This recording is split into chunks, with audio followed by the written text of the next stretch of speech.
Kita lanjutkan perbincangan pemirsa. Saya mau ke Prof. Zubairi. Prof, tadi Mas Hermawan menekankan pola kolaborasi yang harus ditingkatkan, apalagi di level pejabat pembuat kebijakan. Tadi juga saya sempat juga menekankan bahwa kita pasti tidak bisa menampilkan kalau kita membuat perbandingan dengan negara lain, apalagi ke negara yang mungkin melakukan treatment yang lebih baik dan terbukti bisa memutus penyebaran, kemudian juga bisa merecovery lebih cepat.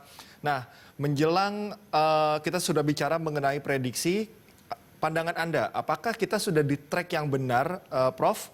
Ataukah selama ini masih dikatakan jalan di tempat, atau perlu ada yang diperbaiki, Prof?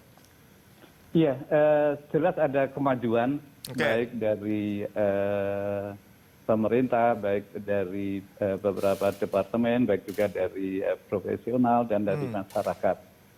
Namun masih banyak yang harus dikerjakan. Yang pertama untuk pemerintah, itu datanya tadinya data positif sudah ada, kemudian data yang meninggal ada, berikutnya sudah keluar data ODP dan PDP, itu penting banget.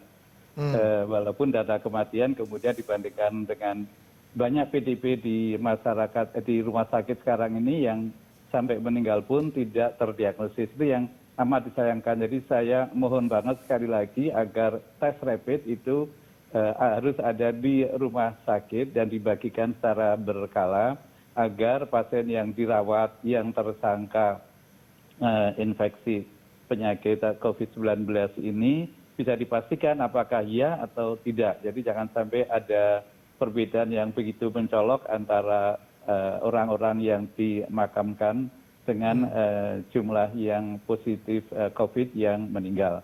Itu satu. Jadi yang diperlukan adalah semua PDP wajib rapid test, satu. Yang kedua adalah rapid test diri. Rapid test ini masih banyak diperdebatkan, padahal gambaran standarnya adalah di Australia sudah menjadi standar, gampang juga dicari di web. Di Amerika juga tadinya nggak disetujui, sekarang disetujui, bahkan FDA amat sangat memudahkan persetujuannya dengan amat sangat cepat.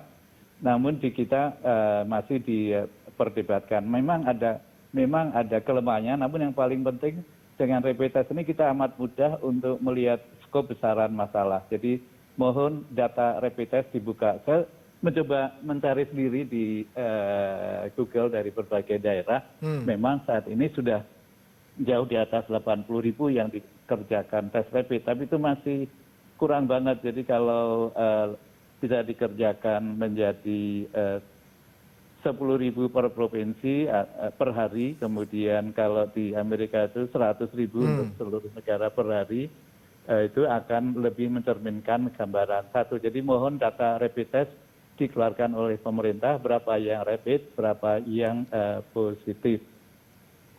Terus saran yang lain adalah untuk estimasi ini yang paling penting juga tadi yang belum ada di parameter yang diperhitungkan kita adalah ternyata beberapa negara mencermati perlunya pergerakan handphone. Itu bisa dimonitor. Itu amat penting juga untuk menentukan apakah estimasi kita ke depan lebih tepat atau tidak. Jadi dan sekali lagi kalau pulang kampung itu tidak dilarang, saya amat sangat khawatir prediksi kita akan mundur ke Juni atau bahkan Juli, karena akhir Mei itu Lebaran, kemudian setelah itu baru terinfeksi, kemudian sakit, kemudian muter lagi, jadi bisa mundur lama. Jadi sebetulnya prediksi makin Mei makin baik kalau kita semua mengerjakan PR kita masing-masing dengan baik dan benar. Oke, tadi Prof. Zubairi menekankan rapid test diperluas di tiap rumah sakit. Artinya di sini ada perlu pola kolaborasi antar tim medis, katakan seperti itu. Tadi Anda mengatakan masih kurang, Prof. Apa yang kurang, Prof? Apa yang kurang? Nah, yang disebut kita selalu ngomong social distancing, ngomong mengenai PSBB dan parameternya, namun antara dokumen, antara yang diumumkan dan kenyataan di lapangan ini kan masih jauh. Jadi bagaimana kita mendisiplinkan masing-masing dari kita dan untuk masyarakat. Jadi disiplin tanpa ini amat sangat mengkhawatirkan. Saya amat sangat takut. Italia itu penduduknya kan berapa? Nggak ada separuhnya kita. Tapi sudah lebih dari 150.000 sekarang ini. Ya, jadi saya amat khawatir kalau kita tidak serius. Jadi apapun, saya kira semua orang sudah tahu mengenai teorinya. Cuman bagaimana menerapkan teori yang dikaji oleh banyak orang, baik oleh pemerintah maupun oleh profesional maupun oleh semua masyarakat ke dalam terapan di sehari-hari kita. Oke, berarti di sini tekankan adalah bagaimana pola testing. Kemudian untuk tracing sendiri bagaimana, Prof? Kalau kita kemarin pemerintah juga sudah mengadakan alat begitu untuk rapid test PCR. Nah ini bagaimana mengkolaborasikan nantinya testing, kemudian juga dengan tracing di mungkin jeda waktu yang tidak terlalu lama begitu, Prof? Kan saya bilang cepat. Kenyataannya sekarang banyak rumah sakit di Jakarta saja yang tidak mempunyai rapid test PCR. Oke.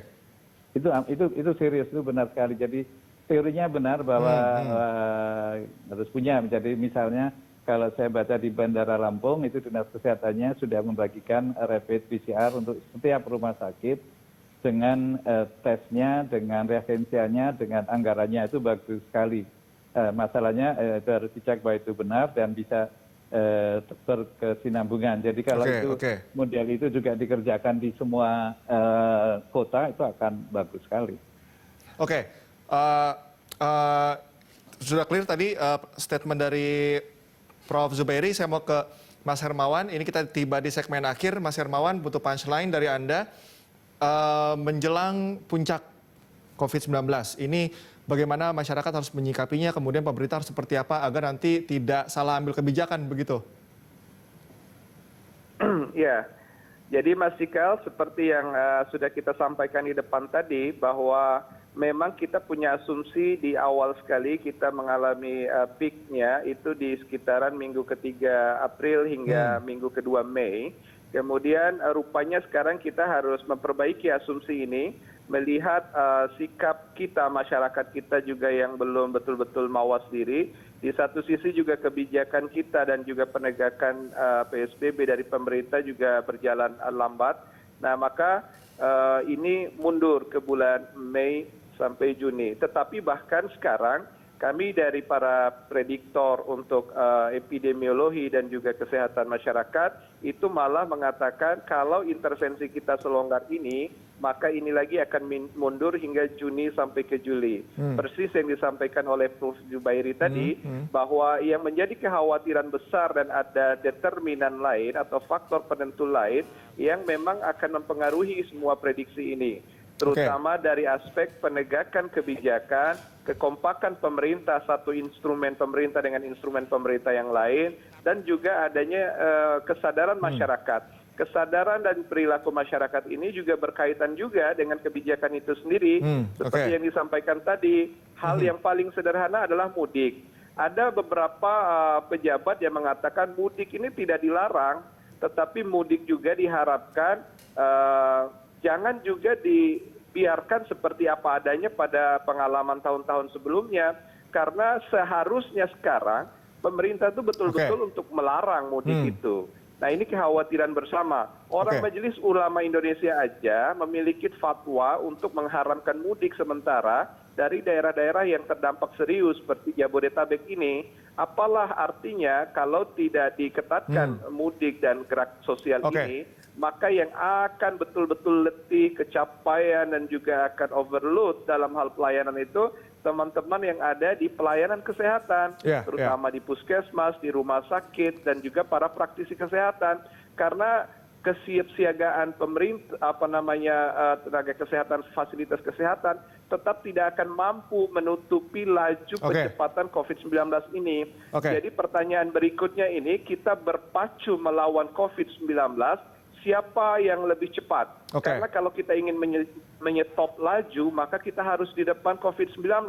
kalau sejajar apalagi di belakang, maka kita tidak akan mampu menyetop ini secara cepat dan tepat. Nah, ini menjadi catatan kita bersama. Pemerintah juga harus sigap dan lebih kompak lagi, tetapi juga harus punya kebijakan yang produktif untuk pengendalian. Bukan produktif untuk ekonomi. Ini paradigmanya harus diingat. Bahwa Mas ini Hermawan, kedaruratan kesehatan masyarakat. Kita sudah tangkap poin utama dari Mas Hermawan tadi adalah bagaimana ketegasan dari pemerintah untuk melakukan kolaborasi lebih ketat sehingga lebih melindungi masyarakat. Kemudian Prof. Zubairi juga tadi bagaimana testing dan juga tracing ini dilakukan secara berkesinambungan, lebih teratur, kemudian pola kolaborasi antar tim medis ini bisa terjaga dengan baik sehingga kita berharap bahwa ini bisa mempercepat recovery dari pandemi COVID-19 khususnya di Indonesia. Baik, terima kasih Prof. Zubairi dan juga Mas Hermawan, tetap jaga kesehatan. Terima kasih atas waktunya sudah bersama kami. Dan pemirsa, Good Morning Jakarta akan segera kembali. Usai jeda, tetaplah bersama kami.